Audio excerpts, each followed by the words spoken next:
కవిత arrest ముమ్మాటికి రాజకీయ కుట్రే అని ఆరోపించారు BRS MLA Harish Rao. BJP Congress కలిసి కుట్ర పన్నుతున్నాయని విమర్శించారు. కోర్టు సమయం ముగిశాక ప్లాన్ ప్రకారం అరెస్ట్ చేశారని అన్నారు. కాంగ్రెస్ బీజేపీకి ప్రజాక్షేత్రంలో శిక్ష తప్పదని హెచ్చరించారు. అక్రమ అరెస్ట్ పై పిటిషన్ వేస్తామని, న్యాయపరంగా పోరాడతామని తెలిపారు. ఈ రోజు సుప్రీంకోర్టులో కేసు వస్తే దాన్ని సుప్రీంకోర్టులో 19వ తేదీ అంటే జస్ట్ ఆఫ్టర్ 3 days పోస్ట్ అయ్యి ఉంది. ఇప్పటికే సుప్రీంకోర్టులో ఈడీఏ స్వయంగా చెప్పింది, we will not take any cohesive steps అని సుప్రీంకోర్టులో స్వయంగా ఈడీఏ చెప్పింది. ఒకవైపు దేశ అత్యున్నత న్యాయస్థానములో మరి చెప్పినటువంటి మాటకు విరుద్ధంగా అది ఒక మహిళను శుక్రవారం రోజు అది సాయంత్రం 6:30 తర్వాత అరెస్ట్ చేయడం అంటే ఇది ఖచ్చితంగా రాజకీయ కుట్ర. ఇది రాజకీయంగా ఎన్నికల ముందు రేపు నోటిఫికేషన్ వస్తుందంటే ఇవాళ అరెస్ట్ చేయడం అనేటువంటిది మా పార్టీని దెబ్బతీయాలని ఒక పథకం ప్రకారంగా ఒక కుట్రతో చేస్తూ ఉన్నారు.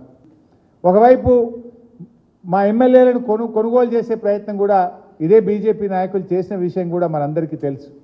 అంటే ఇది ఒక రకంగా రాజకీయంగా మా మీద కక్ష సాధింపు చర్యలకు పాల్పడతా ఉన్నారు. ఎందుకంటే ఇదంతా కూడా ఒక కక్షతో చేస్తున్నటువంటిదే తప్ప ఇంకోటేం కాదు. ఈ అప్రజాస్వామిక చర్యలకు నిరసనగా ఈరోజు కవిత గారి అరెస్టుకు నిరసనగా రాష్ట్ర వ్యాప్తంగా కూడా రేపు అన్ని నియోజకవర్గ కేంద్రాల్లో పెద్ద ఎత్తున నిరసన కార్యక్రమాలు చేయాలని చెప్పి పార్టీ పిలుపునిస్తూ ఉంది. ఈ అరెస్ట్ అనేది కేవలం రాజకీయంగా ప్రేరేపితమైంది. 1 సంవత్సరంన్నర కింద కవిత గారిని విట్నెస్ కింద నోటీస్ ఇచ్చారు. ఏడాదిని అర్థం తర్వాత ఇవాళ అక్యూజ్డ్ కింద మేము అరెస్ట్ చేస్తున్నామంటారు. అంటే ఏడాదిని అర్థం ఏం చేసిండు మరి మీరు? ఈ 1.5 year నుంచి ఏం చేసిండు?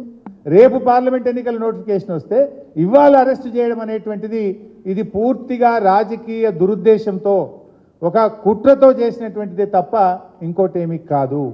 ఉదయమేమో సెర్చ్ అన్నారు, సాయంత్రం ఏమో అరెస్ట్ అంటారు. అంటే ఇవన్నీ కూడా ఏంటంటే ముందే ప్లాన్ చేసుకొని వచ్చిండ్రు. వాళ్ళు ఫ్లైట్ టికెట్లు కూడా బుక్ చేసినారు. ముందేమో సెర్చ్ అంటారు, తర్వాత అరెస్ట్ అంటారు. అంటే ఇదంతా ఒక ప్లాన్డ్గా మధ్యాహ్నం తర్వాత వచ్చి కోర్టుకు కూడా పోకుండా, కోర్టుకు కూడా అవకాశం లేకుండా మధ్యాహ్నం 2 తర్వాత వచ్చి సాయంత్రం 6 తర్వాత కోర్టు టైం అయిపోయాక అరెస్ట్ అంటారు. అందులో రేపు శనివారం, ఎల్లుండి ఆదివారం.